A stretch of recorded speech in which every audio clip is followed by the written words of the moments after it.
ایمان پر فاطمہ یا الہی، ایمان پر فاطمہ یا الہی، ایمان پر فاطمہ یا الہی۔ الحمدللہ رب العالمین، والصلاة والسلام علی سید المرسلین، اما بعد فاعوذ باللہ من الشیطان الرجیم، بسم اللہ الرحمن الرحیم۔ الصلاة والسلام علیک یا رسول اللہ وعلی آلک واصحابک یا حبیب اللہ۔ الصلاة والسلام علیک یا نبی اللہ وعلی آلک واصحابک یا نور اللہ۔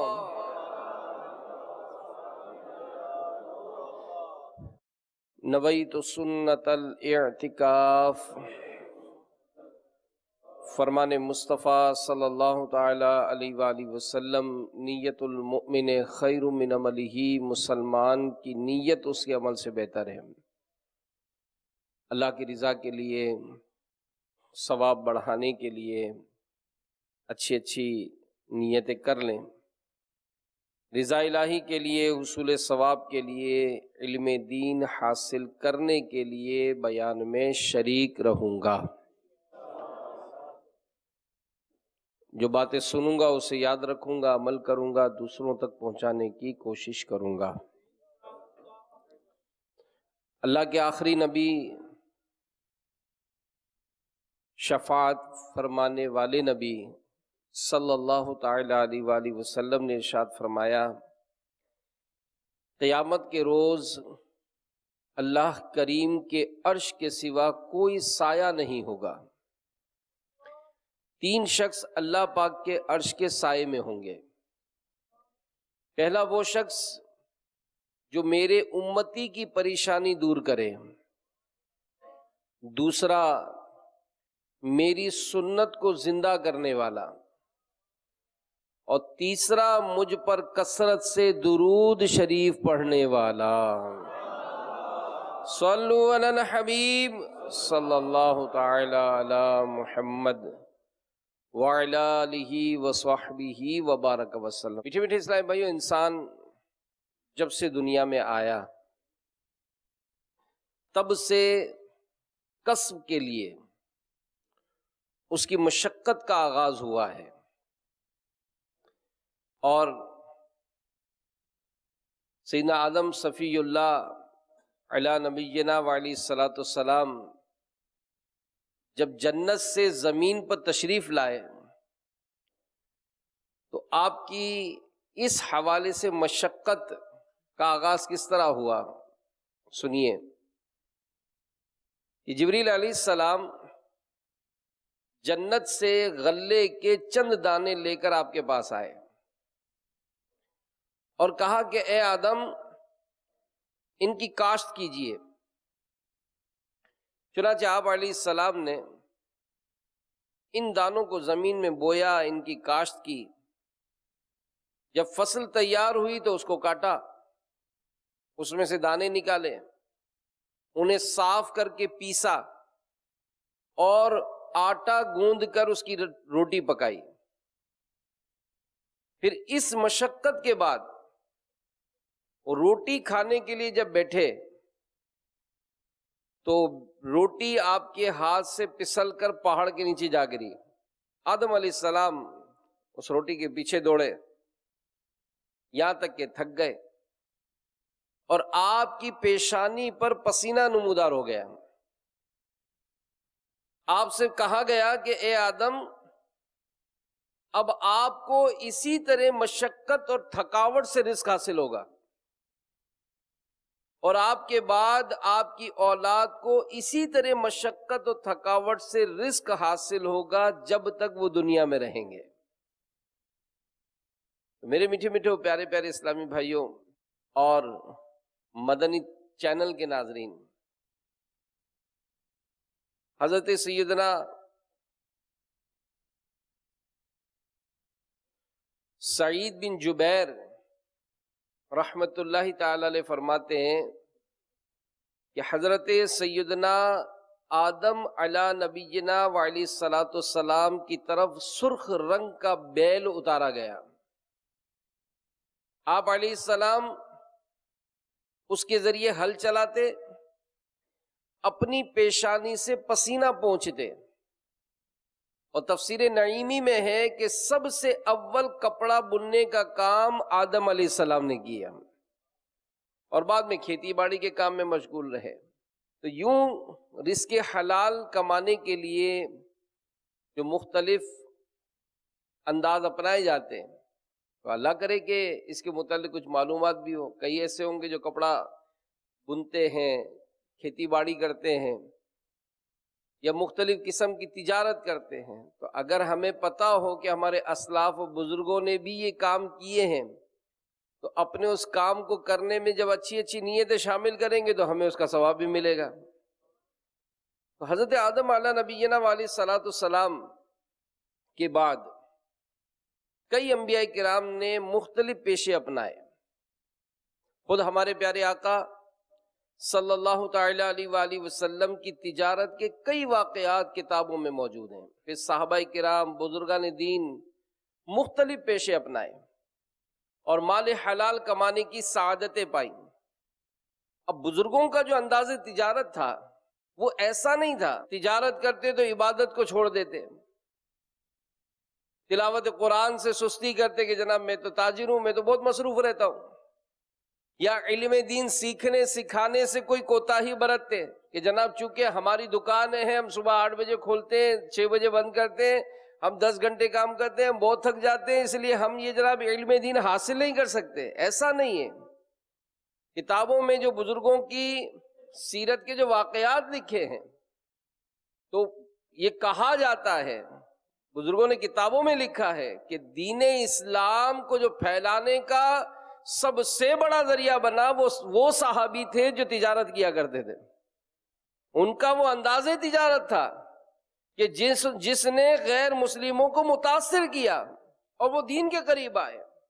تو تبلیغ اسلام میں، نیکی کی دعوت میں تاجروں کا بہت بڑا کردار تھا.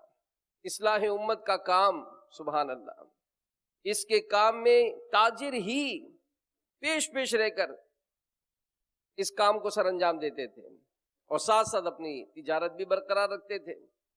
تو اصل کیا تھا کہ انہوں نے اپنی زندگی کا مقصد عبادت، ریاضت اور دین کی خدمت سمجھ رکھا تھا، جبکہ تجارت ان کے لیے ضروریات زندگی پورا کرنے کا ایک ذریعہ تھا. یہی وجہ تھی کہ وہ تجارت کی وجہ سے اپنی عبادت، ریاضت اور دین کی خدمت میں کچھ فرق نہ آنے دیتے تھے.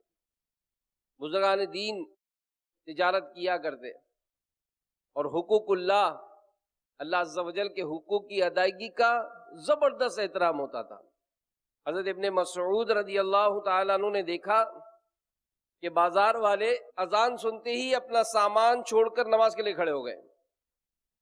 آپ رضی اللہ تعالیٰ عنہ نے فرمایا کہ انہی لوگوں کے حق میں اللہ عز و جل نے پارہ 18 سورۃ النور آیت نمبر 37 میں ارشاد فرمایا، رجال لا تلہیہم تجارت ولا بیع عن ذکر اللہ، وہ مرد جنہیں غافل نہیں کرتا کوئی سودا اور نہ خرید و فروخت اللہ کی یاد سے.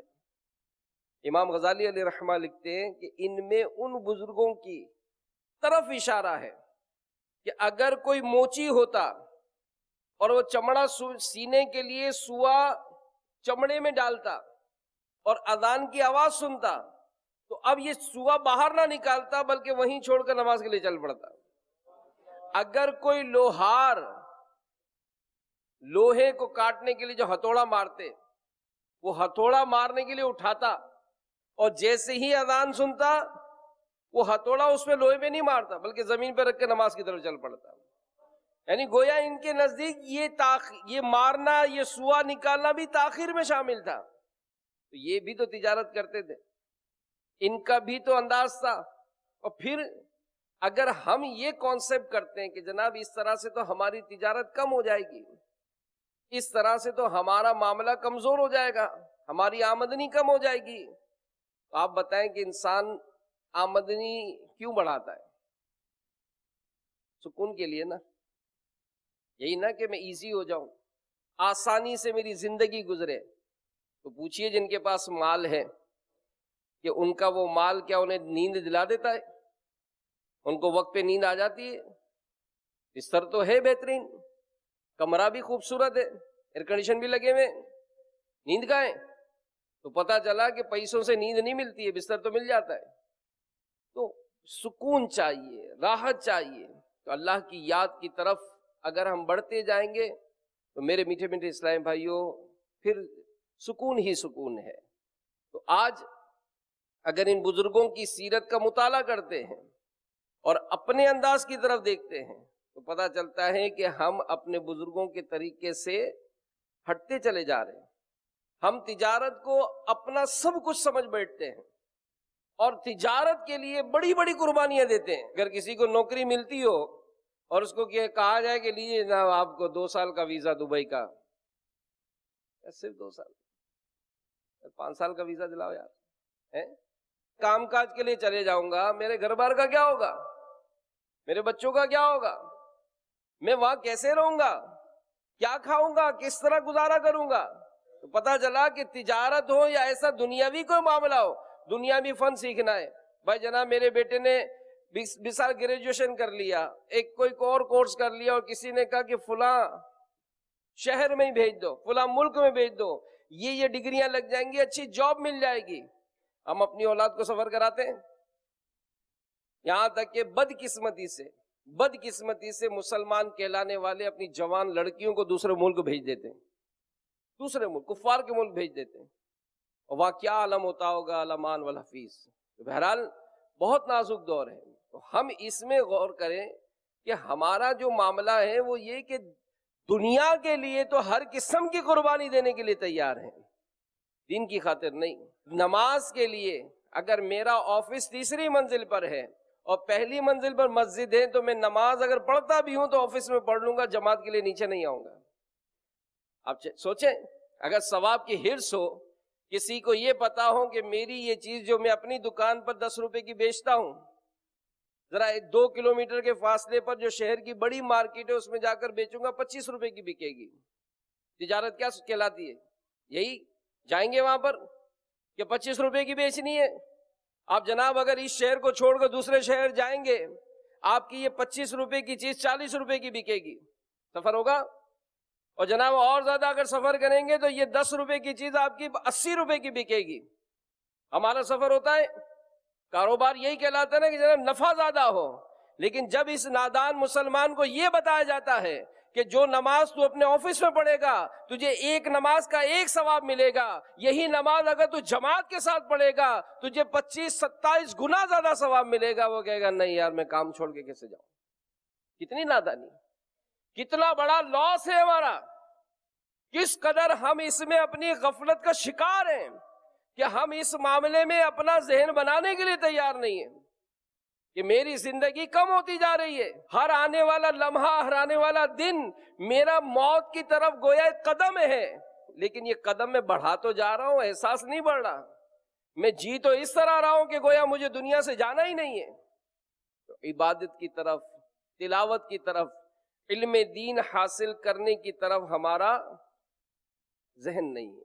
بزرگوں کے واقعات دیکھیں کہ یہ کس انداز سے تجارت کیا کرتے تھے۔ شیخ الاسلام حضرت حماد بن سلمہ رحمۃ اللہ تعالیٰ علیہ یہ کپڑا بیچا کرتے تھے، اور حضرت حماد بن سلمہ رحمۃ اللہ تعالیٰ علیہ یہ اولیاء کے طبقے ابدال میں سے تھے اور مستجاب الدعوات تھے، دعائیں قبول ہوتی تھی ان کی، حدیث اور عربی لغت کے امام ہونے کے ساتھ ساتھ فقیہ یعنی مفتی بھی تھے۔ آپ کا وصال مسجد میں ہوا اور نماز کی حالت میں ہوا، اللہ ہمیں بھی نصیب کرے مسجد میں ہو، کاش مسجد نبوی میں ہو، نماز میں ہو اور سجدے کی حالت میں موت ہو جائے ہماری۔ ایک بزرگ فرماتے ہیں کہ اگر میں یہ کہوں کہ میں نے حماد بن سلمہ رحمۃ اللہ تعالیٰ علیہ کو ہنستے ہوئے نہیں دیکھا تو ضرور اس بات کو میں سچا ہوں گا. آپ حدیث بیان کرنے، قرآن پڑھنے، تسبیح کرنے یا نماز ادا کرنے میں مشغول آ کرتے. آپ کا دن انہی کاموں پہ تقسیم تھا. اور اگر آپ سے یہ کہا جاتا کہ کل آپ کا انتقال ہو جائے گا تو آپ اپنے عمل میں اضافہ کرنے پر قادر نہ تھے. یعنی جتنی گنجائش تھی نا نیکیاں کرنے کی، آپ نے وہ ساری اپنے سسٹم میں شامل کر رکھی تھی کہ اگر کوئی کہتا کہ جناب کل انتقال ہو رہا ہے، اب کچھ اضافہ کر لیں، تو آپ گنجائش ہی نہیں تھی. ایسا اچھا شیڈول بنا رکھا تھا. ہمارا ہے، ہمارا قرآن پڑھنا جانتے ہیں. چلو دعوت اسلامی کی مدنی بہاریں کہ آج الحمدللہ دعوت اسلامی میں ہیں ایسے کہ جنہوں نے اپنا لیا دعوت اسلامی کا ماحول، آپ کو درست مخارج کے ساتھ قرآن پڑھنا سکھا دیا. چلیں جناب بتائیں مہینے میں کتنے قرآن ختم کرتے ہیں؟ سال میں؟ رمضان المبارک میں؟ حنفی ہیں، امام اعظم ابو حنیفہ کی تقلید کرتے، ہمارے امام ہیں.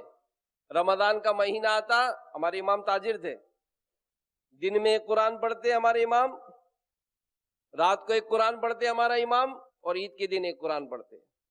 علماء فرماتے ہیں رمضان کا مہینہ آتا تو ہمارے امام اعظم 62 مرتبہ قرآن پاک پڑھا کرتے تھے.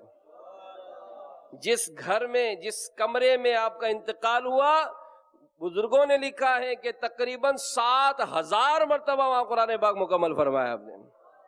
ہمارا، ہم پڑھنا جانتے ہیں؟ پوچھیں اپنے آپ سے کتنی دن پہلے قرآن پاک کھولا تھا ہم نے. تو پتہ چلتا ہے کہ ہم اس میں حرص دنیا کی ہے. یہ حماد بن سلمہ رحمۃ اللہ تعالی علیہ کے بارے میں بزرگ فرماتے کہ میں ان کے پاس آتا تھا جب کپڑے پر 1 یا 2 رتی مقدار نفع کما لیتے، اپنی ٹوکری باندھ لیتے، پھر کچھ نہ بیچتے. میرے خیال میں آپ کی ضرورت اتنی ہوگی، کہ جب آپ اپنی ضرورت کے مطابق حاصل کر لیتے تو اس پر بالکل بھی اضافہ نہیں کرتے تھے، بالکل بھی اضافہ نہیں کرتے. یعنی ہم اگر مثال پورے مہینے میں 50,000 روپے کماتے ہیں اور آج دکان کھولی تو 50,000 روپے ایک ہی دن میں کما لیے، کیا خیال ہے شکرانے میں اب چلے مدنی قافلے میں؟ ہو گیا نا، ایک دن میں آج 50,000 کما لیے، چلے؟ نہیں ذرا تھوڑا اور. تو پتہ چلتا ہے کہ دنیا کی حرص تو ہے، لالچ ہے، نیکیوں کی حرص نہیں ہے. نیکیوں میں اضافے کا کوئی ایسا سامان کرنے کے لیے ہم تیار نہیں ہیں. حضرت یونس بن عبید یہ تابعین میں سے تھے. آپ نے خادم رسول سیدنا انس بن مالک رضی اللہ تعالی عنہ کی زیارت کا شرف حاصل کیا. آپ ریشمی کپڑے بیچنے کا پیشہ اختیار کیے ہوئے تھے. ایک شامی شخص ریشم کے بازار میں آیا، آپ کی دکان پر پہنچ کے کہنے لگا کہ آپ کے پاس 400 درہم کا دھاری دار ریشمی کپڑا ہے؟ آپ نے فرمایا ہمارے پاس 200 درہم کا ہے. اسی دوران اذان شروع ہو گئی. آپ امامت کرانے کے لیے تشریف لے گئے. جب واپس آئے تو آپ کا بھانجا وہ دھاری دار ریشمی کپڑا شامی شخص کو 400 میں بیچ چکا تھا. اب آج ہم تجارت کرتے، اگر ہمارا کوئی ملازم ایسا کوئی کام کرے تو ہماری وہ کاروباری اصطلاح میں کہتے ہیں یار اس نے تو چھکا لگا دیا، آج 200 کی چیز 400 میں بیچ دی، اور کیا چاہیے. ایسا ہوتا ہے. جب آپ نے زیادہ درائم دیکھے تو پوچھے یہ کہاں سے آئے؟ تو بھانجے نے اسی دھاری دار ریشمی کپڑے کی قیمت ہے. تو آپ نے اس شامی کے پیچھے جا کر فرمایا اللہ کے بندے، جو دھاری دار ریشمی کپڑا میں نے تمہیں 200 میں دکھایا تھا، اگر چاہو تو اسے رکھ لو اور 200 درہم واپس لے لو، اور چاہو تو کپڑا چھوڑ کر اپنے 400 درہم لے لو. اس نے کہا آپ کون ہیں؟ کہا کہ میں مسلمانوں میں سے ایک شخص ہوں. اس نے کہا کہ آپ کو اللہ کا واسطہ دیتا ہوں، بتائیے آپ کون ہیں، آپ کا نام کیا ہے؟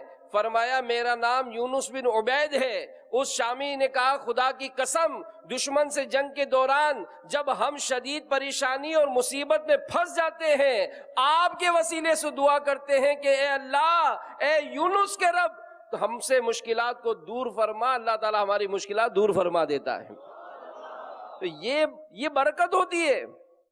یہ اس نیک شخص کی پورے بازار میں برکت ہوتی ہے کہ جو اس انداز کی تجارت کرتا ہے. ایک بزرگ رحمت اللہ تعالی علیہ کے بارے میں آتا ہے کہ ان کا نام محمد بن منقدر تھا. آپ کے پاس جبے ہوا کرتے تھے، جبے بیچتے تھے. اب 200 درہم کا بھی جبہ تھا، 400 درہم کا بھی تھا. تو ایک مرتبہ آپ کی غیر موجودگی میں آپ کے غلام نے 200 والا جبہ جو ہے وہ 400 میں بیچ دیا. جب آپ واپس تشریف لائے اور دیکھا تو پوچھا تو کہا کہ یہ میں نے بیچ دیا. کہا کہ تو غلط ہوا. جب اس کو ڈھونڈا تو اس سے کہا کہ اللہ کے بندے تجھے میرے آدمی نے 200 والا 400 میں دے دیا ہے. اس دیہاتی نے کہا ٹھیک ہے میں راضی ہوں. کہا نہیں، جو میں اپنے لیے پسند نہ کروں تیرے لیے کیسے پسند کروں گا؟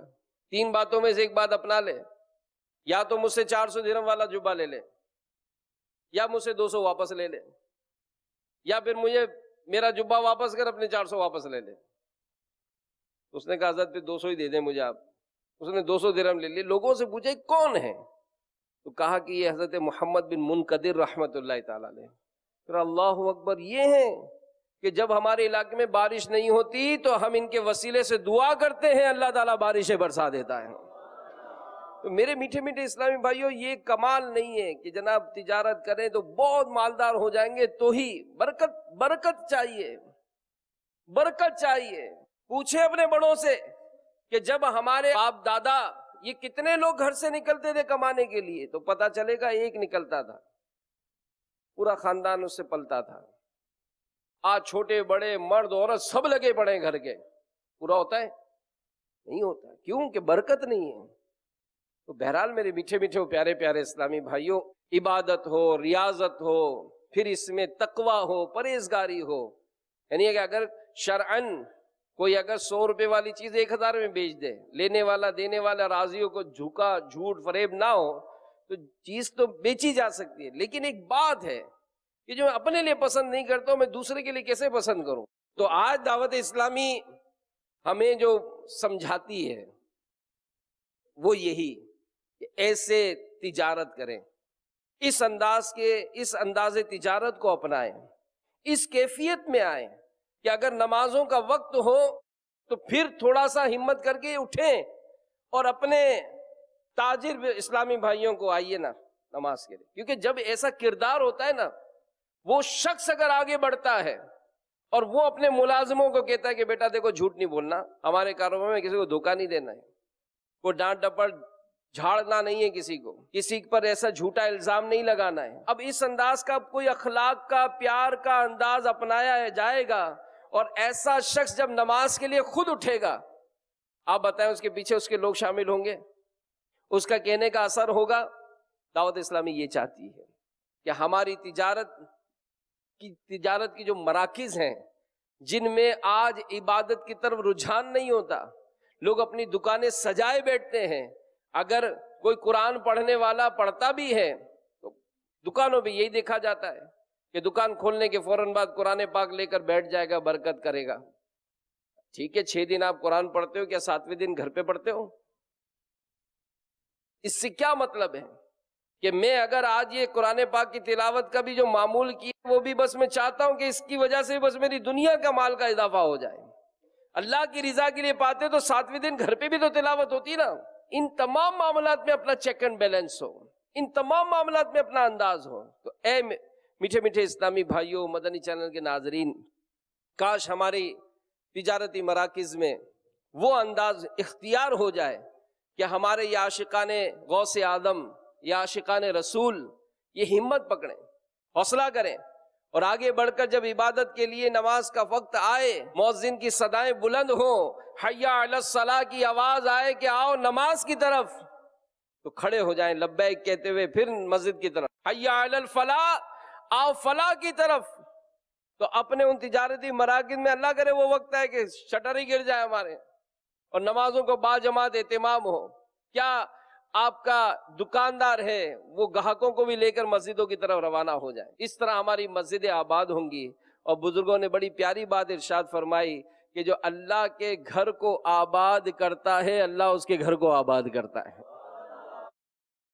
تو اس میں میرا عبادت کی طرف رجحان، سبحان اللہ. حضرت سری سقطی رحمت اللہ تعالیٰ علیہ آپ مال خریدتے اور بیچتے تھے، معمولی چیزیں خریدتے تھے اور بیچتے تھے. ہر سال ہر 10 دینار کے مال پر صرف آدھا دینار رکھا کرتے تھے. اس سے زیادہ نفع اگر کوئی دیتا بھی تو نہیں لیتے تھے۔ روزانہ 1000 نفل آپ نے اپنی دکان میں ایک پردہ لگایا ہوا تھا، دکان پر ایک پردہ لگایا ہوا تھا جس کے پیچھے جا کر سری سقطی رحمت اللہ تعالی علیہ روزانہ 1000 رکعت نفل ادا کیا کرتے تھے۔ تو فارغ اوقات میں خوش گپیاں میں لگے ہوئے، اب آج کل تو یہ موبائل مل گیا ہے تو یوں سمجھیں کہ اس کی مصروفیت سب سے زیادہ ہے، اس کی مصروفیت سب سے زیادہ ہے، بلکہ بعض تو دکانوں پر اس غفلت سے بیٹھتے ہیں کہ کوئی آ کر کوئی چیز اٹھا کے لے جاتا ہے، وہ لگے ہوئے ہوتے نیچے موبائل میں ہی، گاہک آ کر دکان میں گھوم رہا ہے اور ہم جناب اپنے موبائل میں لگے پڑے ہیں۔ تو یہ بھی انداز دیکھا جاتا ہے کہ اس قدر منہمک ہو گئے۔ تو فضول گپوں سے بچتے ہوئے، موبائل کا بیجا استعمال سے بچتے ہوئے، اگر یوں ہی فارغ بیٹھے ہیں تو ذکر و اذکار کر لیں، تلاوت قرآن سے اپنی زبان کو فیضان بخشیں۔ تو دوران تجارت کچھ نہ کچھ وقت عبادت کے لیے نکالنا یہ ہمارے اسلاف کا طریقہ ہے، اور ہمیں بھی اس پر عمل کرنے کی حاجت ہے۔ اسی طرح حضرت سیدنا ابو عبداللہ حماد بن خالد رحمت اللہ تعالی علیہ، آپ کا شمار مشہور تبع تابعین میں ہوتا تھا۔ مالک بن انس نامی دروازے کے پاس آپ کپڑے سیا کرتے تھے، پھر وہاں سے کرخ نامی علاقے میں منتقل ہو گئے۔ بزرگ فرماتے ہیں کہ ہم ان کی خدمت میں حاضر ہوا کرتے تھے، وہ کپڑے سی رہے ہوتے تھے، ہم وہیں ان سے احادیث سن کر لکھ لیا کرتے تھے۔ ایک مرتبہ دعوت اسلامی کا ایک مدنی قافلہ یہ سفر پر گیا تو وہاں ایک کسان سے ملاقات ہوئی، وہ حافظ قرآن تھے، کسان۔ وہ کہنے لگے کہ میں روزانہ کھیتی باڑی کرتے کرتے روزانہ 10 پارے تلاوت کرتا ہوں۔ اب آپ اندازہ لگا کیسا ایک مزہ آ رہا ہے سن کر کے، یار کیا ان کا بھی انداز ہے، یار کیسی ہے ان کی بھی، کیا زبردست زندگیاں ہیں۔ اور ہمارا گاہ گاتا ہے تو گاہ فوراً تسبیح اٹھ نکل جاتی ہے اور سبحان اللہ سبحان اللہ۔ آپ اللہ کا ذکر کر رہے ہیں یا اپنی چیز کی تعریف کر رہے ہیں؟ چاہ کیا رہے ہیں بھائی؟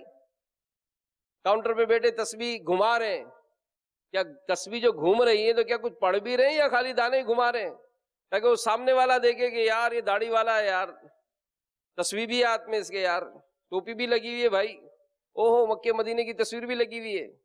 یہ سب دکھانے کا مقصد کیا ہے؟ گاہک کو پھنسانا ہے یا برکتیں اور اس کی وہ فیضان لینا ہے؟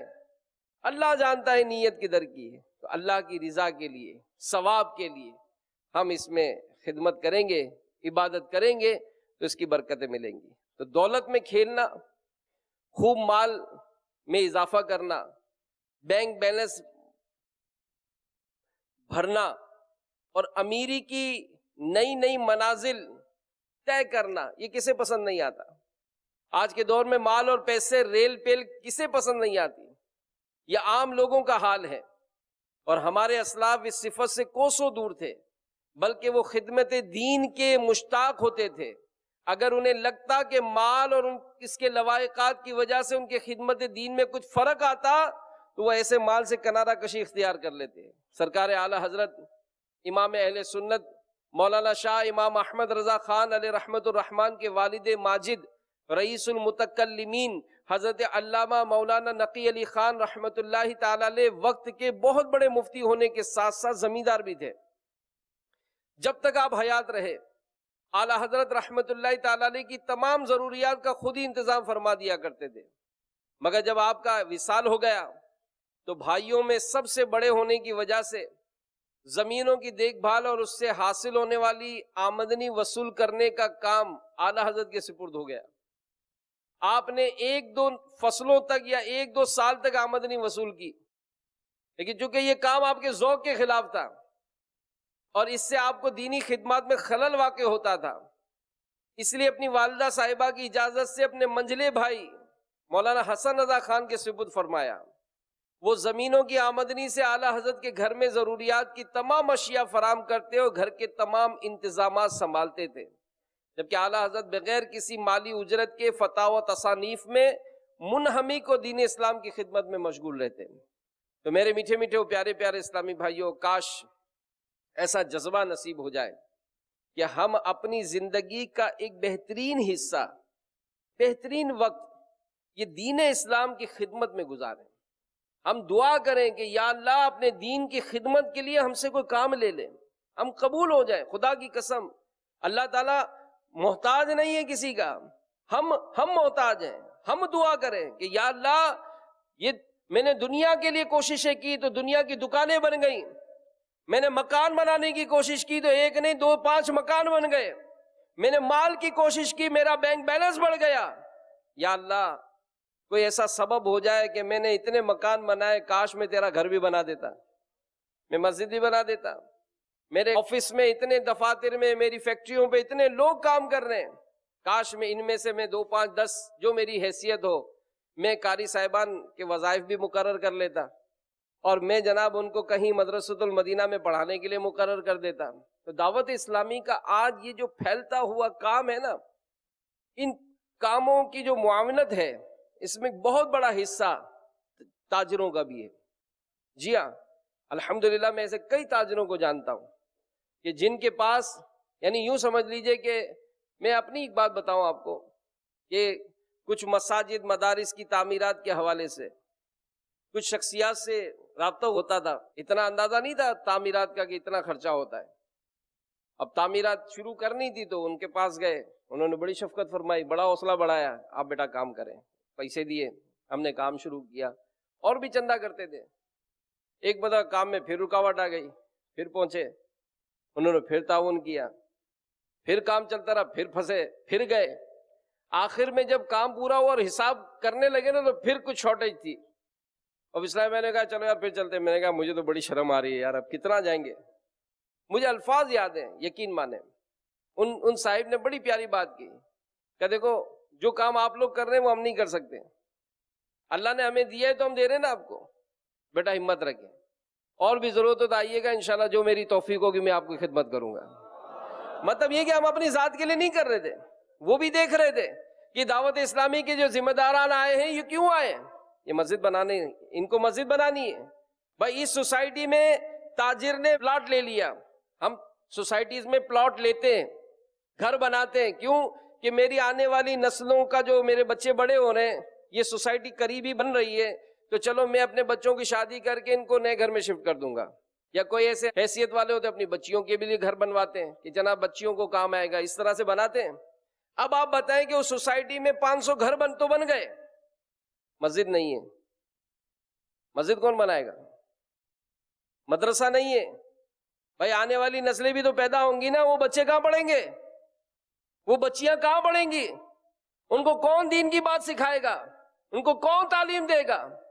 تو یہ تاجر ہی ہیں کہ جن کے زبردست تعاون سے آج الحمدللہ آپ فیضان مدینہ میں امیر اہل سنت سے بارہا اس طرح کے تذکرے سنتے ہیں کہ مسجد بنانی ہوتی تو فوراً کہیں نہ کہیں سے کوئی اطلاع مل جاتی ہے کہ حضرت یہ قبول فرمائے، یہ قبول فرمائے، کیونکہ انہوں نے اپنی آنکھوں سے اس معاملے کو دیکھا ہے کہ اللہ کی راہ میں جب بھی انہوں نے 1 روپیہ خرچ کیا اللہ تعالیٰ نے ان کو زیادہ عطا فرمایا. یہ گھاٹے کا سودا ہی نہیں ہوتا ہے. اللہ کے دین کی خدمت میں اپنے وقت کو خرچ کرنا، اپنے مال کو خرچ کرنا. اگر آپ اچھا سوچتے ہیں، آپ اللہ کے دین کے لیے اچھا سوچنا شروع کریں، اللہ تعالیٰ آپ کو اس سوچ میں بھی برکت عطا فرمائے گا، آپ کے مال میں بھی برکت عطا فرمائے گا. آپ نے اگر اللہ کے دین کی خدمت کے لیے وقت دیا، اللہ تعالیٰ آپ کے وقت میں بھی برکت عطا فرمائے گا. تو یہ گھاٹے کا سودا نہیں ہوتا ہے. تو میرے میٹھے میٹھے پیارے پیارے اسلامی بھائیوں، یہ سوچ بنے اور کاش ہم قبول ہو جائیں.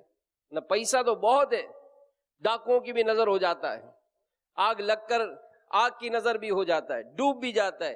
نہیں بھی ہو چلو آپ کے پاس رہ جائے گا، آپ کے اکاؤنٹ میں رہ جائے گا، آپ کے گھر قائم رہ جائیں گے، آپ کی گیریج میں گاڑیاں سجتی جائیں گی، مگر لے کر کیا جائیں گے؟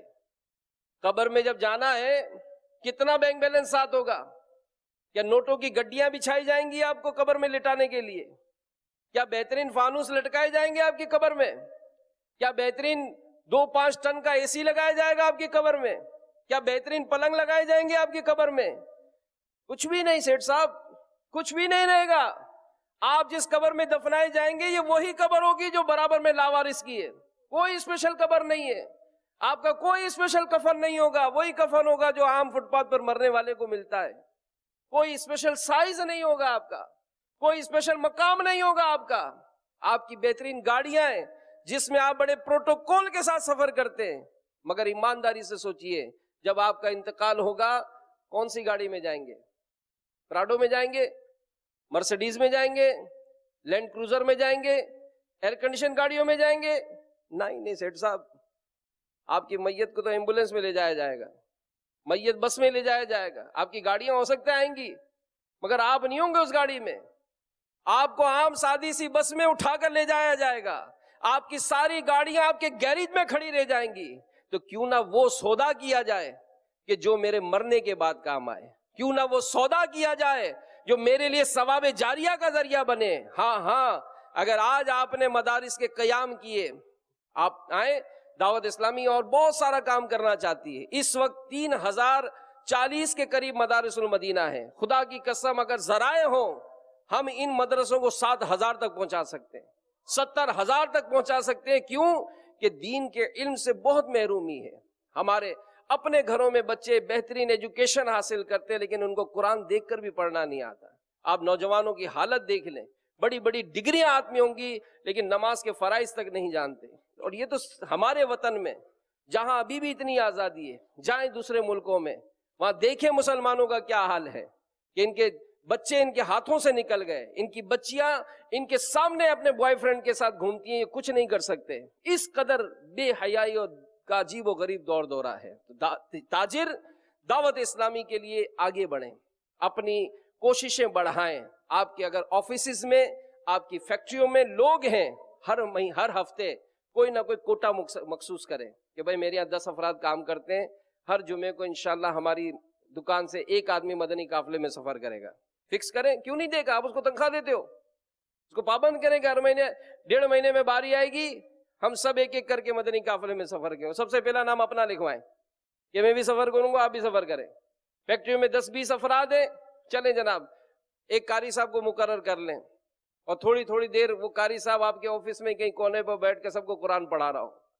وہ اگر 2 سال کوئی بھی شخص آپ کے ملازمت کرے، وہ کہہ کر یہاں سے جائے کہ آپ کے پاس 2 سال میں نے نوکری ضرور کی لیکن آپ کا شکریہ کہ آپ نے میری نماز بھی درست کرا دی، قرآن بھی پڑھنا سکھا دیا، آپ نے مجھے دین کا علم سکھایا. الحمدللہ دعوت اسلامی کی مجلس تاجران کے تحت دکانوں میں، فیکٹریوں میں مدارس قائم کیے جاتے ہیں. قاری صاحبان آتے آپ کو پڑھائیں گے، آپ کے ملازموں کو پڑھائیں گے. اس طرح کا ماحول ہم بنائیں. دعوت اسلامی کے ساتھ تعاون کریں، مالی تعاون، جانی تعاون بھی، اپنے آپ کو بھی پیش کریں اور دعا کریں کہ اللہ دین کی خدمت کے لیے ہم سب کو قبول فرمائے. اللہ تعالیٰ دعوت اسلامی کو ترقیاں اور عروج عطا فرمائے. آمین بجاہ النبی الامین صلی اللہ علیہ وآلہ وسلم. ایمان پر خاتمہ